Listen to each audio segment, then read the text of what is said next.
How's it going, everybody? It's TheNewSam here with a look at Bandai's high-grade Gipsy Avenger from the Legendary Pictures film Pacific Rim Uprising. This is a model kit rather than an action figure, so there's a fair bit of assembly required. Stickers are included for the details, and painting is optional. I added a little paint, some weathering, and panel lining to mine, so it's not going to look like this right out of the box, but with minimal skill or effort, it can become a pretty impressive sight. Now, when I say assembly is required, what I mean to say is that it comes in a lot of small pieces. You know, like these. And you have to build the whole thing. And I mean, like, the whole thing. To anybody who's built a Gundam kit before, this will seem pretty basic, but to the casual consumer, perhaps a little daunting. The parts come cast in the appropriate colors, predominantly blue and gunmetal, with pale gold for the visor and a translucent orange part for the chest turbines, and the assembled kit looks very cool. It matches the on-screen model nicely and definitely captures the brawler body type that the Gipsy Avenger is known for.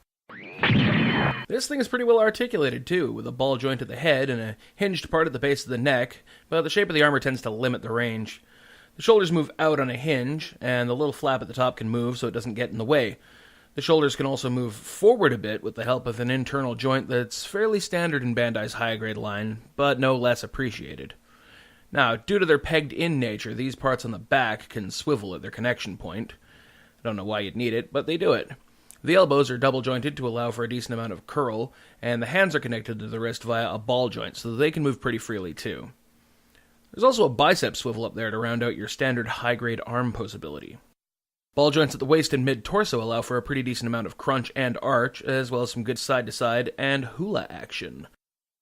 The hips are attached on an internal peg that allows them to alternately shift up and down a bit for just a little extra clearance. The hips can't move out very far, but they do have a pretty good forward and back range. The thighs have a swivel that is a bit limited by the bulk of the leg armor, but the double-jointed knees are a treat, going almost the full 180 and revealing interior tech details. Finishing it off, the feet are connected at the ankle by a ball joint that connects up inside the leg to another hinge, meaning that you can reposition it almost any way you could need for weight distribution for different poses. Also in the box, you'll find all the pieces you need to build all of these option parts.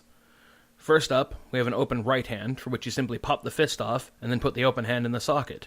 And this enables Gipsy Avenger to recreate the iconic knuckle-cracking pose from the trailer. Next up, we have our first of 3 optional arms. Swapping the arm is just as simple. You pop it off at the elbow connector, then slot the connector into the new arm, and now we have Gipsy Avenger ready to use the gravity sling. I like how this arm features open armor panels and interior details, and I appreciate the additional stickers included to carry the arm's details over. Over on the left arm, we can pop it off and pop another one on to give Gipsy Avenger its primary projectile weapon, the plasma caster. As with the gravity sling, we get to see some interior details underneath the arm's separated armor panels, and this oversized Mega Buster just looks cool.